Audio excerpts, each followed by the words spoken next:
Hi, Masantos ya kamusta sige namin? Good morning. Greetings and creativity to all our distinguished architects.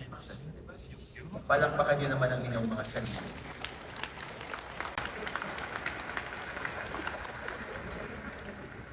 Of course, I want to greet architect Richard Garcia, the national president of the United Architects of the Philippines.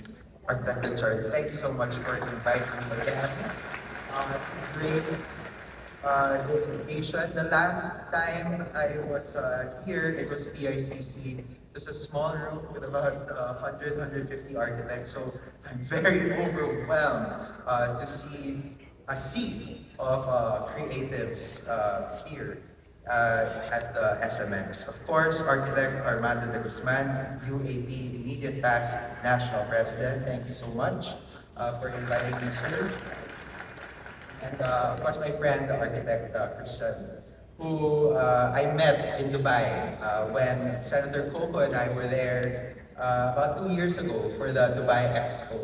And I remember we addressed the Filipino architectural community in Dubai, and we were so inspired that most of the buildings that we saw in Dubai were actually created, or there was a Filipino architect in the team that created these architectural marvels and wonders. So again, very, very inspiring to see the architectural community coming together. I want to congratulate the architectural profession for having a very strong trade organization that really provides leadership and representation to all of your thousands of constituents. I think there are 8,000 architects here today, but in totality, there are about 32 to 40,000, 60,000, more. See, the tens of thousands of architects in the country, and it's great to always have a trade organization that represents the constituents to be able to fight for your rights, to be able to fight for the elevation of your profession. Of course, especially through representation in government fora. And kami po, ni Senator Coco, ang inyong mga nahalal na mga representante, andito kami para paglaban ang inyong mga karapatan. And this is also why yun yan, nag-file po kami ng panukala, yung Creative Industry Development Act. Siguro karamihan sa inyo are not familiar with this law.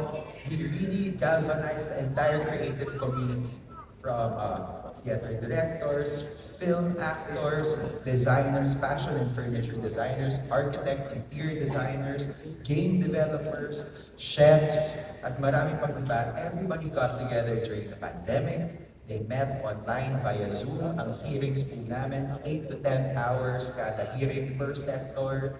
And Race Against Time, we were able to really rally and come together to make sure that we now have an enabling policy to develop the creative sector of the Philippines. Yan po ay 2 years na in effect. We year after year, we provide significant funding to the Department of Trade and Industry to be able to implement programs and projects para sa ikabubuti ng creative community ng Pilipinas. Kasama na po doon ang ating mga magigiting na mga architects ng bansa.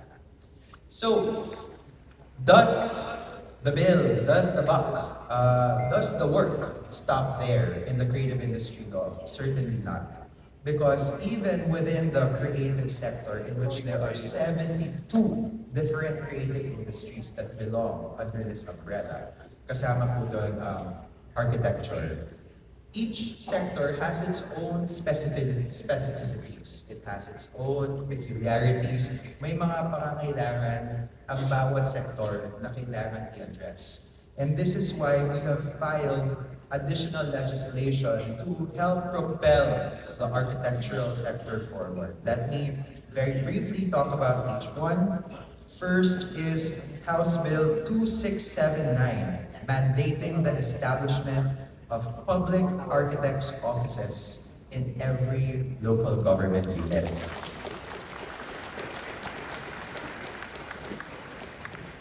So why do we need this policy tool? Because if you look at the local government code, medyo optional yung pagkakaroon ng isang city or municipal architect. Of course, that is incumbent on the local chief executive or si mayor. Kung nanaisin ba niya na mag-hire or magkaroon ng isang architect's office. If they see the value that an architectural profession will bring to a particular project or to the built environment of a particular locality, then they will constitute that office. But we know naman that development in regions is very much and sometimes people don't see the value of collaboration or meaning maybe they rely on certain built environment professionals to be able to render the services that an architect, that only an architect can be able to do for a particular infrastructure project. And pag optional siya, baka hindi na lang. Because obviously, if you're going to create an office, parati siyang may budgetary requirement. And because sa dami ng pangailangan, especially sa kadayunan or in the regions, minsan, to cut costs or to cut corners, ay hindi na lang mag-organize or mag-constitute ng isang architectural office. But hopefully, with this bill, maging mandatory siya, meaning cities, first class to fourth to sixth class municipalities will now be required to have a municipal or city architect, separate pa yan.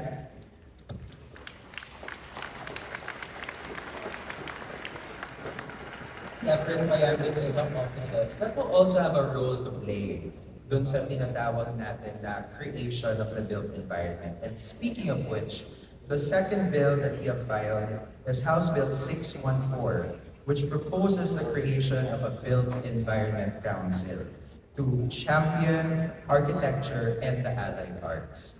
While infrastructure investment is crucial for economic growth, achieving sustainable development demands cooperation, collaboration among diverse built environment professions, including architecture, of course, interior design, landscape architecture, urban planning, engineering, and many others. The bill seeks to establish a council tasked with overseeing these professions, ensuring adherence to standards that enhance public safety, foster collaboration and professional development, and bolster global competitiveness. So basically, these are two measures that I discussed na rin to you last year. And I'd like to reiterate my appeal to seek your support para i-lobby ang mga bill na ito sa inyong mga respective congressmen and senators whose email addresses are available on our respective websites. In case you might think, paano ko naman makakontakt si Congo or si Senator? Actually, we have websites, senate.gov.ph and congress.gov.ph. Our email addresses and telephone numbers are reflected there in our respective pages. And hopefully, these bills will become law in the last year or so that we are in office, and that will positively impact the conduct of the architectural profession and many other creative fields here in our country. Now, siguro we might be thinking, bakit ba importante ang policies? Can we just rally together for projects and programs? Kasi projects and programs, like kunwari events, for example, they are immediately felt. Kumbaga, immediately nakikita natin yung fruits at yung resulta ng mga ganitong klaseng event or project. And that is why among the Filipino population, there is always sort of like a preference for projects because immediately they see the impact of the results. But policies are a little bit more complex. They're a little bit harder to rally or wrap our heads around. Kasi yun nga, it's like batas, ang daming mga hearings, and minsan iniisip natin, malayo naman yung batas dun sa bituka. So bakit pa natin maglalaban yung mga batas?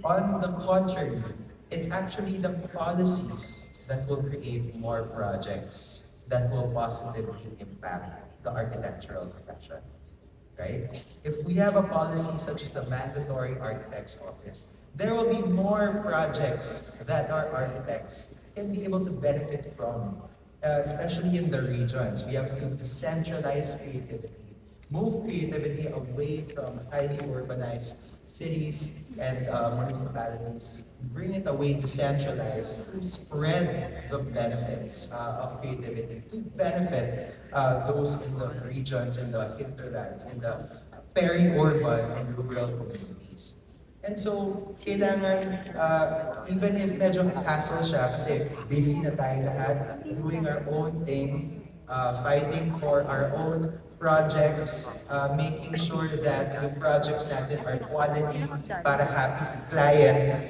and then you will be hired again or ma-refer tayo sa iba pang mga tao mag-hire sa atin. While we want to focus on our individual game, we also have to, and I think it is incumbent upon all of us to also keep our eyes on the bigger game, which is yung ano ba yung ikabubuti ng industriya ng profession ng architecture. I think you will be very pleased to know that we have been funding studies with the Philippine Statistics Authority to be able to capture the economic contribution of the creative industries here in the country. In 2022, the creative industries were valued at 1.6 trillion pesos or 7.3% contribution to our gross domestic product. Palakpakan natin yun. Of which, yung kinikita sa architectural profession ay very much part of this pie, this 1.6 trillion peso pie. So meaning what you do as architects contributes revenue to government to be able to provide services to the people, most especially to our fellow architects here in the country. You will also be pleased to find out in 2022, the creative industries was able to generate jobs for 12.5% of our labor population or 7 million Filipino people. Kasama na doon ang tens of thousands of architects na meron tayo sa bansa. Of course, not to mention the Filipino diaspora in which ang dami rin mga architects sa Middle East and dun sa iba pang mga UAP chapters across the globe. So, meaning to say, this sector, this creative industry sector, is something that we need to pay attention to. Kung lahat tayo ay fans ng K-pop at ng Hallyu, at how South Korea was able to galvanize their creative industry for nation building and economic growth, why can't we do the same here in the Philippines, diba?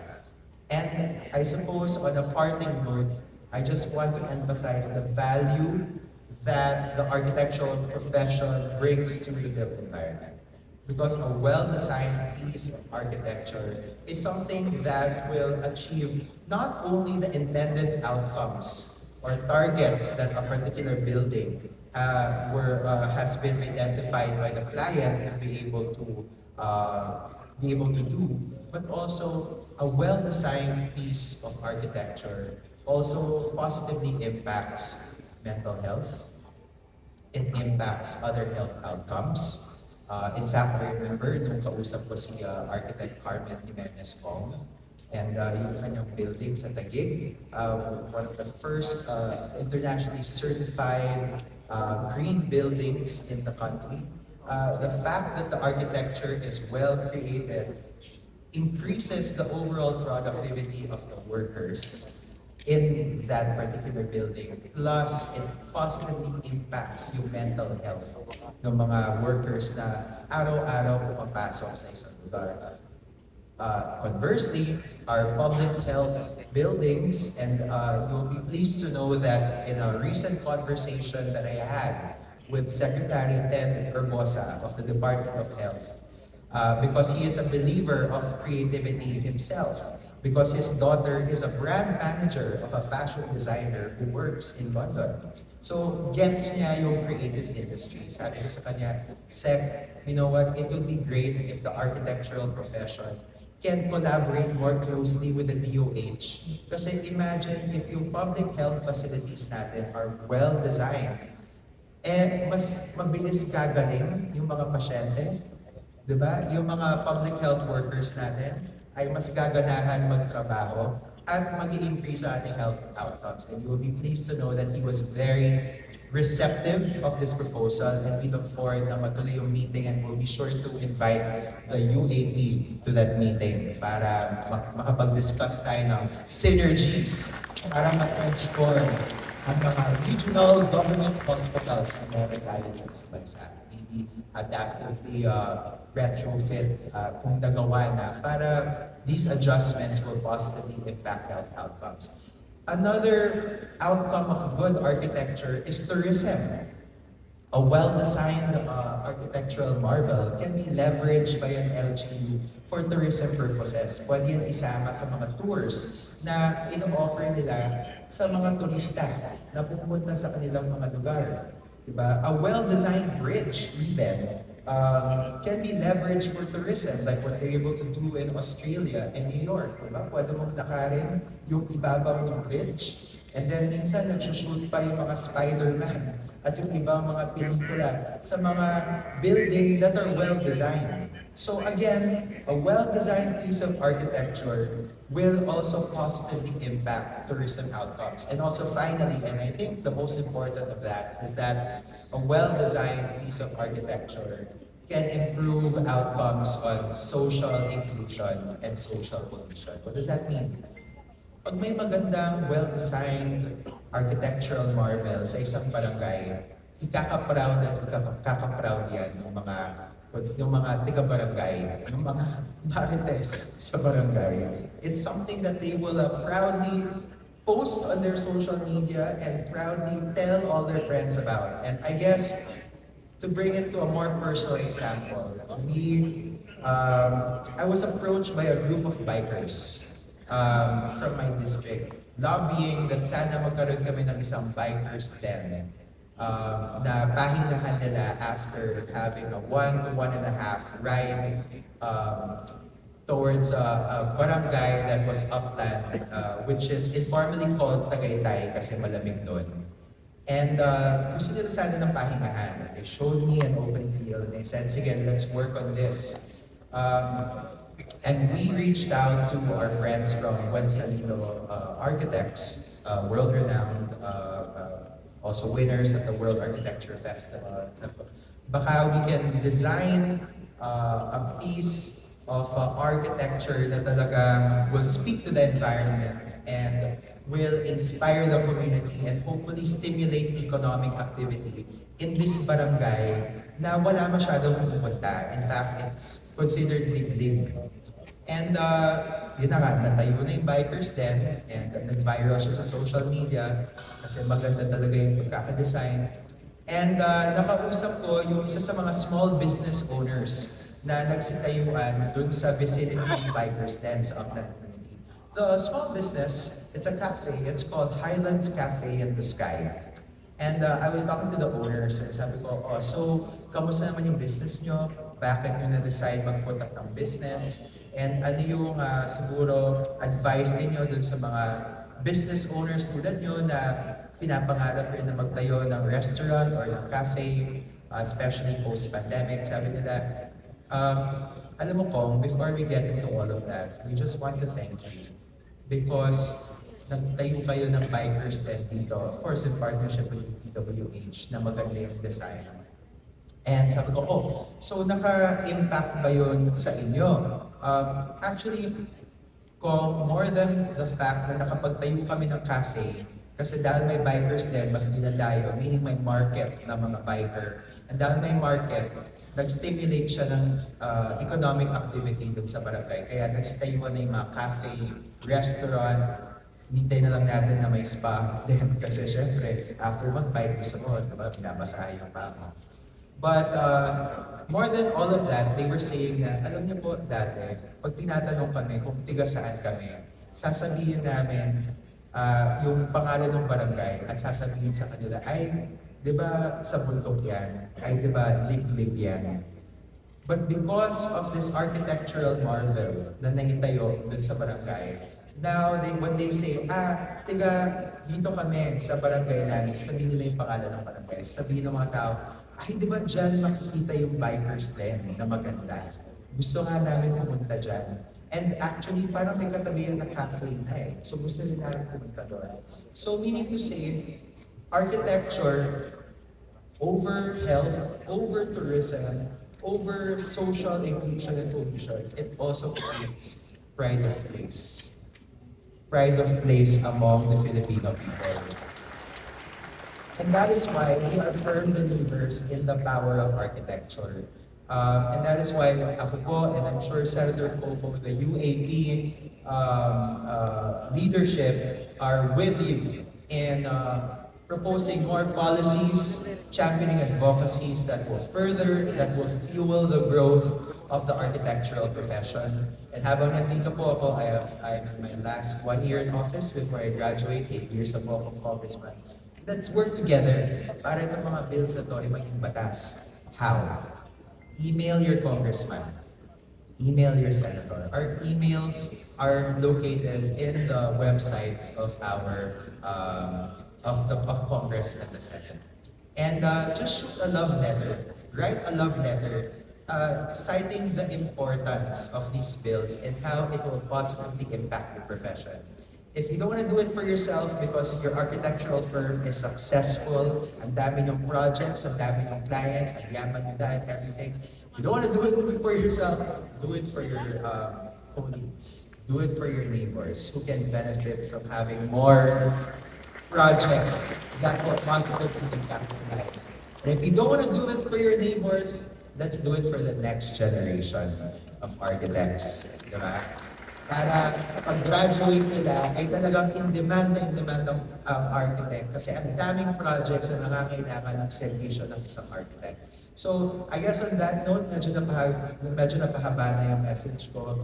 Again, congratulations, Christian, for a job well done. Sabi ko nga kanina, may nasabihin ako, and of course, Richard and Armando, sabi ko sa kanila, Architects Convention ba to? Or Coachella?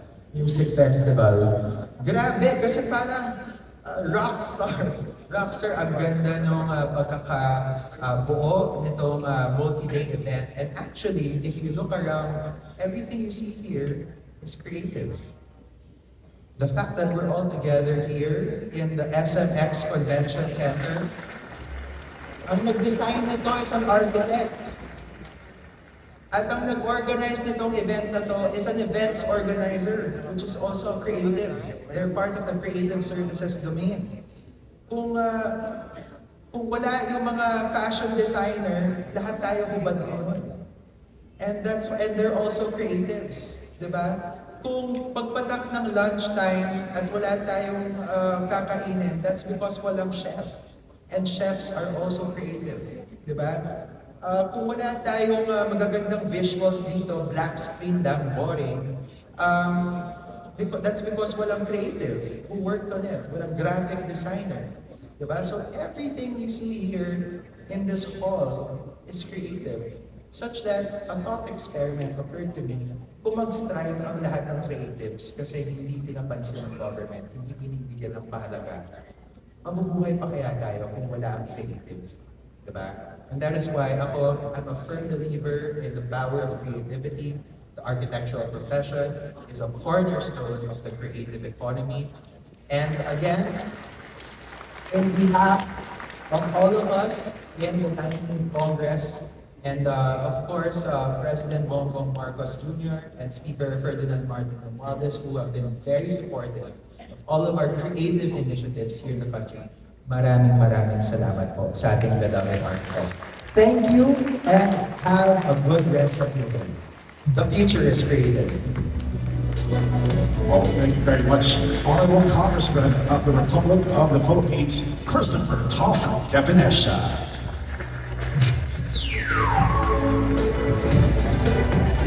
Ladies and gentlemen, it's now time to hear from the Honorable Senator of the Republic of the Philippines. Please welcome Honorable Senator Aquino Coco Pimentel III.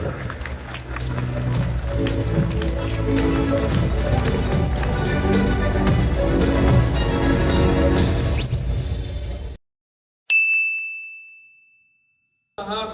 We have record attendance here in the United Architects of the Philippines National Convention. Pasalamatan po natin at palakpakan natin ang ating sarili at ang ating organizations.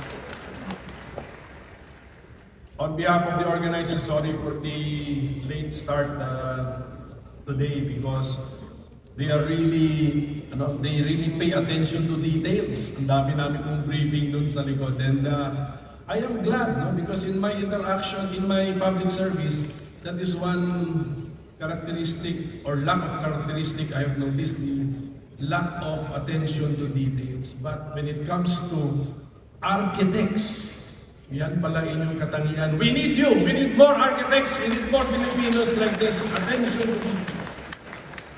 So ladies and gentlemen, esteemed architects, visionaries, and creators of tomorrow, my fellow Filipinos, our guests from, I've been informed by Architect Palafox from Qatar, California, and Dubai, and from other parts of the world. Ladies and gentlemen, my fellow Filipinos, pleasant and good morning to all of you. Para akong mayor dito na nagsasalita sa isang munisipyo na po tayo rito sa ating National Convention. Napakarami po ng attendees and as I stated earlier, I think this is a record for the UAP. So congratulations. So it is with great honor and profound enthusiasm that I stand here today before you during your 49th National Convention, and allow me to congratulate the UAP headed by your President, Architect Richard Garcia. Congratulations, sir, and for, of course, the board for this milestone event which celebrates the Filipino architect's journey of innovation, collaboration, and transformation. I also extend my gratitude to Architect Christian Vasquez, your director, yung parang punong abala, for inviting me as one of your speakers. Christian invited me also to the UAP 124 Dubai International Conference last 2022.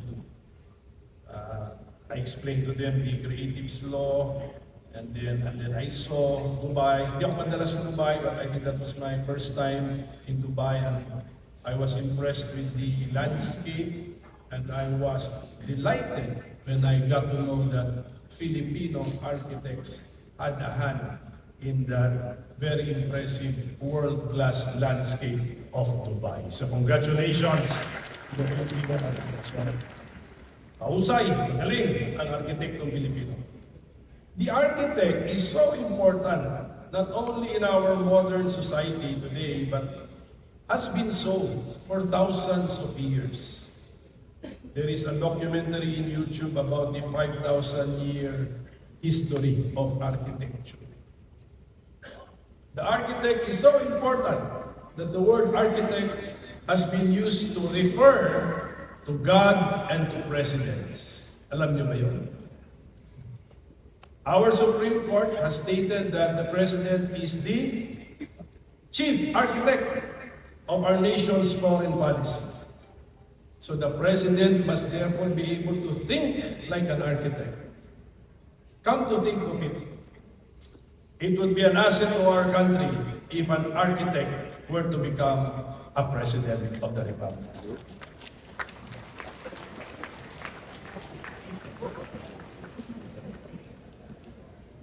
Pero bago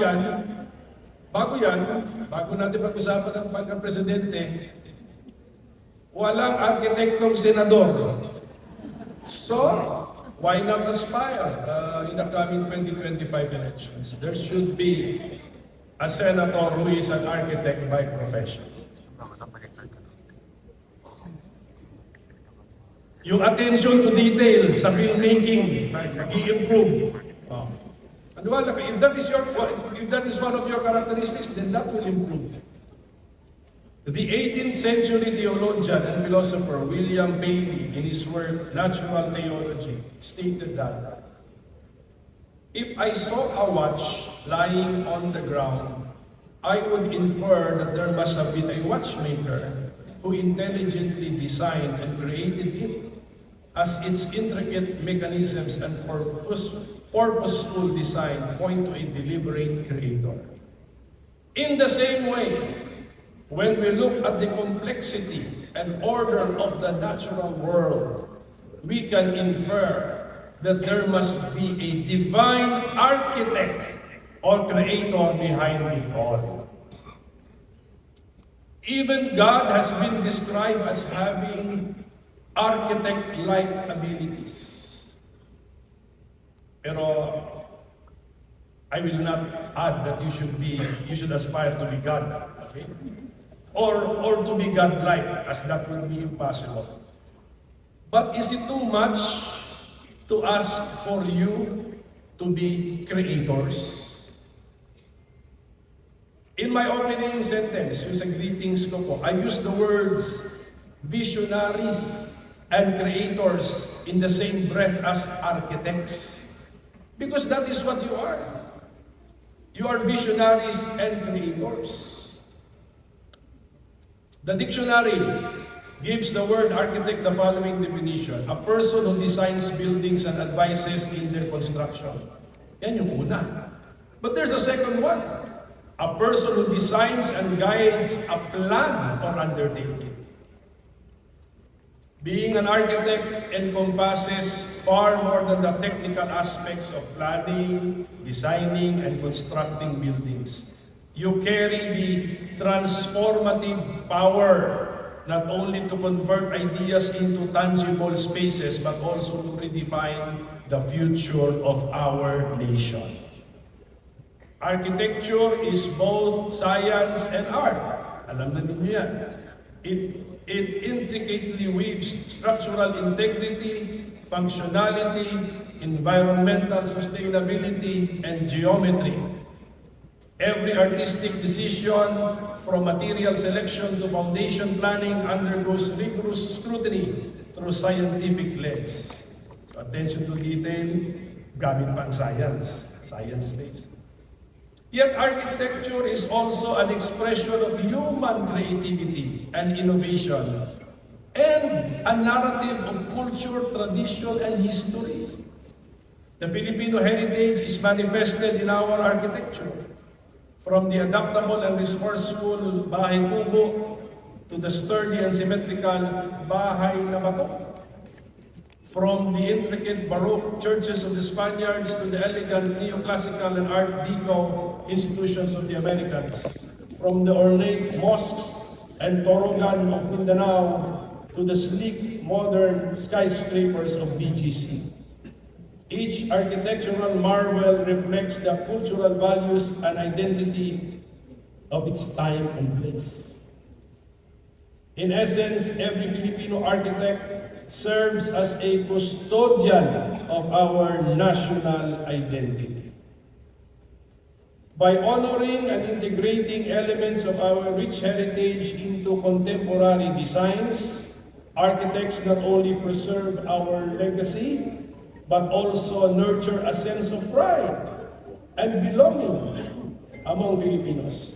In this symbiotic relationship between past and present, architects play a pivotal role in shaping our collective aspirations as a nation. Ganyan kahalaga ang profesyon ninyo. Kaya kailangan pangalagaan natin ang arkitektura sa bayang Pilipinas. It is imperative to protect your profession from misuse or misrepresentation and preserve the integrity of the architecture profession. I am proud to mention that the Pimentel family has made distinct contributions to the architectural profession here in the Philippines. My father, former Senate President Aquilino Nene Pimentel, was the principal author of Republic Act number 9266, otherwise known as the Architecture Act of 2010. This act protects the practice of architecture in the Philippines. This law emphasizes the importance of safeguarding the welfare and safety of the public by requiring architects to demonstrate proficiency in their craft while upholding ethical principles. These laws raise the standards of the architectural profession further promoting public trust and confidence in the capabilities of Filipino architects. As additional information, the Supreme Court in a decision dated 2023 upheld the legislature's intent of delineating the functions of an architect and protect the architectural profession from practice by other professionals. At any rate, this is already a 20-year-old law. And as you know, since architecture is also a science and science progresses, so it evolves. So just tell Senator Coco Pimentel, the son of the author, and we have here Congressman Tof de Venecia with us. Just tell us if the law needs to be updated, if the law needs to reflect new realities on the ground. Kasi 20 years old na po. So in turn, I sponsored in the Senate Republic Act number 11904 or the Philippine Creative Industries Development Act, pursuant to my belief that creativity is the next big thing. Ang champion naman nito sa House of Representatives as well as outside the halls of Congress, walang iba kundi yung speaker natin kanina, Congressman Tof de Venecia. Expert, he's the expert in this subject matter. Ako po ang kanya, he's the Batman, I'm the Robin in this area. For your information, the said law recognizes 9 primary domains within the creative industry. 1, audio-visual media. 2, digital interactive media. Number 3, creative services. Number 4, design. Number 5, publishing and printed media. Number 6, performing arts. Number 7, visual arts. Number 8, traditional cultural expressions. And number 9, cultural science. Under this law, architecture is part of the Philippine creatives industry. Akala ng iba sa inyo, dahil sa dami ng gwapo at magaganda rito, akala nila na dahil sa nandun kayo sa visual arts at performing arts, ang artista Hindi po, yung mga qualified na artista, creatives po kayo dahil pero architecture falls under the design domain of the creatives industry. This legislation extends its protective mantle and development mandate not only to artists and performers but also to architects and industrial designers. I call on Filipino architects to take advantage of this law and be active participants in the Philippine Creative Industry Development Council, as well as in the designing, crafting, and building of the roadmap or plan for the Philippine creatives industry. At the forefront of the implementation of the said law is the Philippine Creative Industries Development Council. The council's composition, per my latest information, is about to be finalized. Therefore, hindi pa tapos, pero hindi mo. Therefore, I urge the architects through your organization to submit your nominee to the Office of the President through the Department of Trade and Industry para makasama po kayo dito po sa grupo nito.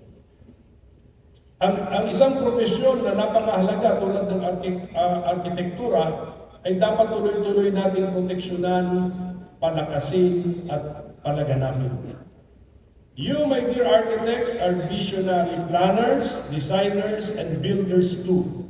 Tulungan natin ang ating bansa. Let us be guided by the mantra I came up with.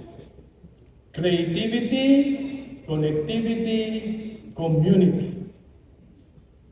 Ano po ang plano natin para solusyonan ang traffic,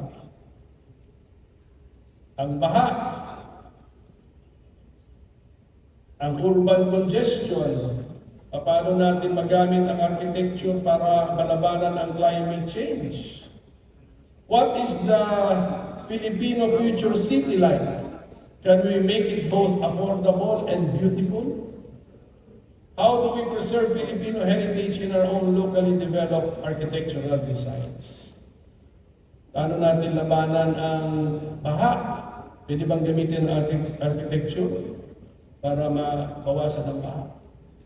Kung ang sagot natin yes, dahil kaibigan natin ang UAE, kaibigan natin ang Dubai, pwede ba? Tulungan na rin natin ang Dubai para mabawas-bawasan din po ang baha sa Dubai. Out of love for our friends in the UAE. Hindi natin kailangan masagot yung mga tanong na ito ngayong umaga. Ang importante ay mapag-isipan na po natin, umpisa na natin pag-isipan.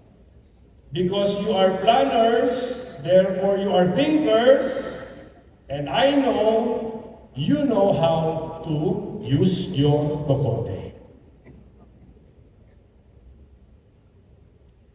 Marami tayong problema, marami tayong proposals, narinig natin from Congressman Toc de Venecia, yung pagsuporta niya sa pag-create po natin ng mandatory office of the city or municipal architect at the local government unit level. And I was talking to your president and members of the board, ito po ay isa sa pinupush po ninyo. And being the son of the father of the local government code, I will champion this cause in the Senate. Top, I think, has a version already. So yung version po ni Batman Toc de Venecia, nagamitin na po ni yung kanyang Robin na si Senator Coco Pimentel. So mga kababayan, totoo marami po tayong problema. However, the possibility of transforming our society is never zero. A transformative shift in Philippine architecture is underway, marked by a commitment to environmentally sustainable designs and energy-efficient planning. We must rally behind a collective resolve to create meaningful and ordered spaces amidst the seeming chaos. I encourage each and every one of you to focus on what you do best, creating innovative, practical, and sustainable plans, designs, and structures that enhance our communities and our lives for the present and the future generations. This is the essence of your profession. In conclusion, let us strive to create opportunities for aspiring architects from all backgrounds to pursue their passion and contribute their unique talents to the architectural profession. By upholding the rights and recognizing the contributions of Filipino architects, we affirm your vital role in shaping the future of our nation. Together, let us champion the rights of Filipino architects and build a brighter, more inclusive future for everyone. My dear visionary architects, please join me in my own vision for the Philippines, which is a society which is just and fair, which saves and shares, is scientific, peaceful, educated, healthy, productive, democratic, happy and free, with overflowing love of God and country. So together, let us architect this beautiful and wonderful world. Maraming salamat po at mabuhay tayong lahat. Ladies and gentlemen, Honorable Senator of the Republic of the Philippines, Senator Coco Pimentel. On collaborations and all of that. And of course, in collaboration, there are prime professionals. Us architects are one of them. So I myself, having experience in other countries that respects architects as one of the professions that are on top of the food chain. But I just want to get your opinion. How come, or is it really felt here in the Philippines? And if it's yes, or if it's not, and why?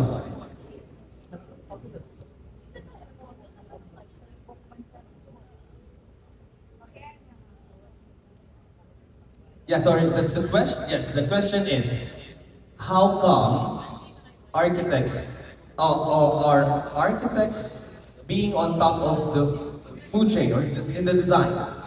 How come is it felt here in the Philippines or not?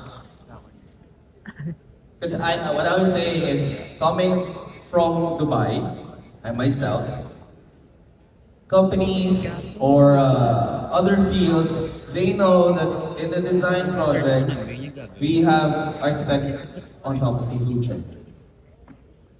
My question is it, do you, in your opinion, is it the same here in the Philippines? If it's not, why? Sige. So thank Tapusin you ka rin.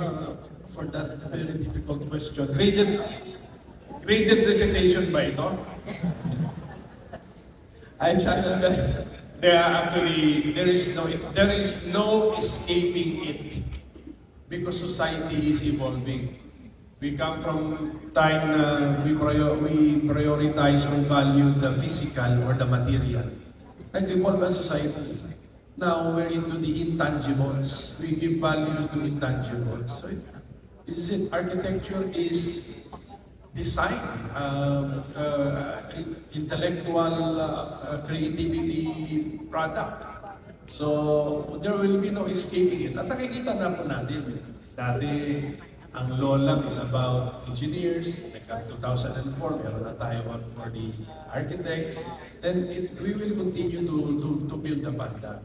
Napag-usapan nga namin ni Congressman Tof, sabi ko, di ba Congressman Tof, everything is created twice. Tama eh. And who created it the first time? The thinkers. Pagdating sa built environment, the architects. So, ganyan po kayo ka-critical. And there's no escaping it. Therefore, sooner or later, mararamdaman na po natin yan. Laws, there will now be laws focused on architecture, strengthening architecture, and then positions for architecture, for architects, etc. So that my prediction is this is the natural evolution of human society.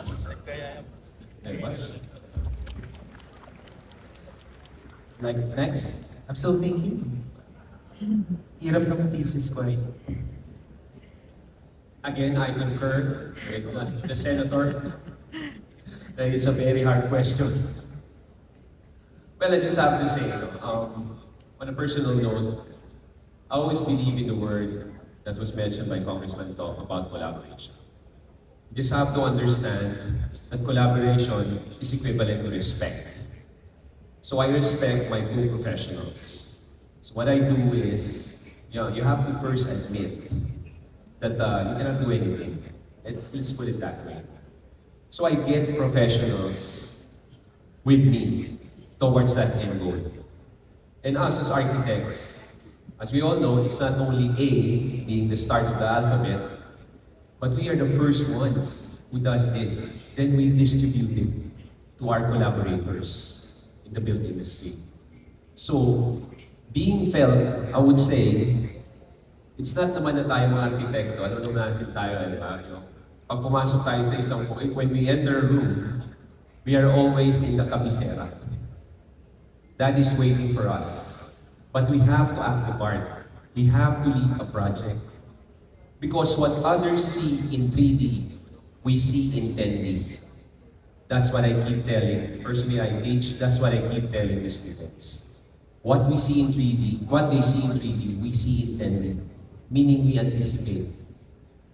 Tools like BIM, etc., we are the BIM. We are the ones who look beyond that. So we have to act part first.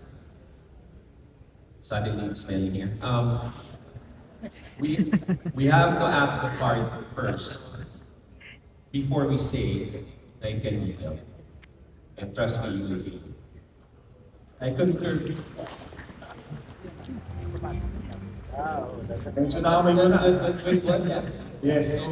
Maybe, since this is the last question, I just like to take this opportunity kasi sa years that I've been serving the organization, and I had the opportunity as a national president to serve the organization for 2 years. opportunity to visit all each and every chapters in the region, the provinces, in different cities. Nakita ko yung mga pagkakaiba ng bawat isa. Nakita ko ang mga pangangailangan ng bawat miyembro, ang pangangailangan ng mga LGUs. Sometimes I get frustrated, what can I do for them? This is one advocacy that we could do. Than to be proactive. We are keeping, sabi natin, collaboration is the key. But each and every one of us has a role to play in this game. Ginawa na ng ating mga legislators, si Kong Tov has done his job. Ginawa na po ng leadership ang bawat trabaho. Ginawa ni Senator ang mga trabaho nila. It's about time each and every one of us, each member na nakaupo dito, pagkatapos that you go home, ano yung key takeaway ninyo? Be a good ambassador. Please tell anyone the awareness, how can architect change the future and how can we be good contributor to our environment and to our localities. Sa mga bagay na being proactive, this is the things that we have to do. Kailangan po natin makita sa kanila ang importansya of magkaroon ng arkitekto. Nangihingi ko sa inyo, kahit anong gawing batas, pagpapatibay ng batas ng ating congressman, ng ating senator, bawat isa sa inyo, you have to send a letter of support. Kausap ko kanina sa yung ginawa niyang mandatory city architects, hindi po hihinto doon. Bawat isa sa atin bilang arkitekto, sinasabi ko nga, hindi lang chapter, bawat ordinadong miyembro, sumulat kayo sa ating congressman doon sa inyong locality, sa inyong mayors, vice mayor, governor, whoever, to create that awareness na meron to at you are supporting this bill or this law. Malaki ang impact. Kasi ganun yan yung trickle effect, impactful. So ito yung sa mga bagay na mag-snowball sa atin and we will realize importante pala to that will be changing yung ating way of life. So ganun po, hingin ko sa inyo, before you finish this NatCon, makakuha ba ko ng suporta sa inyo na sumulat tayo sa senator at congressman natin na ipakita natin ang importansya ng pagkakaroon ng arkitekto sa bawat plano, bawat establishmento, bawat building that we have to do because we have to show the importance of being an architect. Thank you. Thank you, thank you. Tom, any last words? I think it's a question of value. Kasi your question is parang nare-realize ba na top of the food chain or primus inter pares architect sa pananaw ng karamihan ng 110 million Filipinos. I bring it back to the struggle of my industry, my creative industry, which is theater, vis-a-vis how theater is perceived in the UK, in which their tickets are affordable because they are heavily subsidized by government, and how theater there is perceived as a right rather than a privilege, and how the DNA of their nation is informed by Shakespeare and all of the English playwrights, and therefore, doon, pagkabukas pa lang ng play, sold out na because pinipilahan ng tao. And it's like, weekend na, we have to watch a play. Kasi yun yung naka-ugalian nila. And because yun yung kultura, yun yung value na ina-affix nila sa theater. Lahat ng resources, prioritization, services, policies ng gobyerno ay naka-ankla din sa pagsuporta sa kanilang theater industry because it also informs their tourism with West End. Diba? It's a big income generator.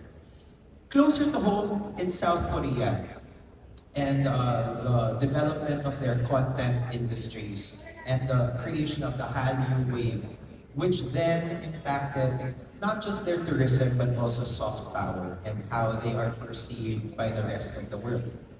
When Blackpink is a headliner at Coachella or BTS is performing at the United Nations, or that they would amend their ROTC law to accommodate the BTS para magtagal ng mas 1 or 2 more years before siya sumali sa military para to do his military service. Meaning to say they would amend a national law for a member of the BTS because of the value that they affix to their content industry. It's their second or third biggest economic driver, and it really transformed the way South Korea is perceived by the rest of the world. We go back to the local architectural profession and the value that people affix to architects or having this or engaging the services of an architect and how that can positively impact and transform our lives on a society and on a personal level. And I think it's a value that we need to collectively determine and prove with a whole of society approach. Not just whole of government. Actually, whole of government nga dapat muna eh. Kasi hindi lahat sa government nag-recognize ang value ng architect. And what more, kailangan whole of society. Kasi kahit yung mga regular na bandang people, kailangan alam rin nila kung anong value ang nabibigay ng architect. Kasi once value is determined, then the hierarchy and structure is created. If they see the value that an architect, just like a value of a president of a Republic of the Philippines brings to the act of governance, then the hierarchy, then the primus inter pares, then the value of the architect is so therefore established. So I think we need to collectively arrive at that value. That means we all have to go beyond ourselves. We have to fight for the profession, even if we are doing well in our architectural firm, even if there's no need for us to do yung kawang gawa, or kailangan sumulat sa congressman, or kailangan mag-participate sa hearing, or pumunta sa mga convention, or whatever. Even if we feel like we don't need to do that because we're doing so well, we have to do it. Because establishing the value of architecture is something that we all have to collectively work on, because not everybody understands it. But when they do, it's like the secret. It's like, wow, life-changing. Diba? So, yun lang. I guess it's a work in progress. We all have to work on it. And siguro while we're having these discussions, let's also think about yung mga magagandang palaisipan. Like, ano ba yung Filipino design? Diba? Ano ba yung kaluluwa ng Filipino design? Paano ba natin pwedeng i-collectively push ang Filipino design? And then also, dahil parte kayo ng creative economy, dahil dun sa batas na tinabaho namin sa Senator Coco, how can we work with other creative sectors to be able to elevate one another towards this German concept of Gesamtkunstwerk, or the total art, in which we are all better if we stand together. Di ko nga natapos yung episode ng Top Chef, season 20. Wala na si Padma Lakshmi, can you believe? But she was now replaced by a past winner, si Kristen. I forget her last name. But the episode is basically, all the contestants are brought to the estate of Frank Lloyd Wright. Tama ba? Frank Lloyd Wright. And inspired by the architecture, they have to create their menus. So it's architecture informing gastronomy, which is a creative industry in the law. And then sabi sa akin, that ang galing-galing ni Christian sa pag-organize ng event na to. Kahapon, it was Ben and Ben. And then tonight, it's Parokya ni Edgar. So, music is synergizing with architecture. And also, it just so happens these two OPM acts have musicals that are already running. Yung One More Chance, kakabukas lang last week, featuring the songs of Ben and Ben sa PETA. And then next week, magbubukas sa Newport World Resorts, yung Parokya ni Edgar musical, as a successor to the Eraserheads musical nung mga nakaraang taon. So, synergies between creative fields. I think that's all something that we all have to collectively aspire towards. Because kung may Hallyu or Korean wave, pwede rin meron tayong Filipino wave. I don't know what it's called. Maybe that's something that TTI needs to figure out with the Creative Industry Council. But let's all push for Filipino creativity that is truly, truly world-class. Diba? So yun lang. Thank you so much. Thank you very much. This has been amazing. Again, please give them a big round of applause.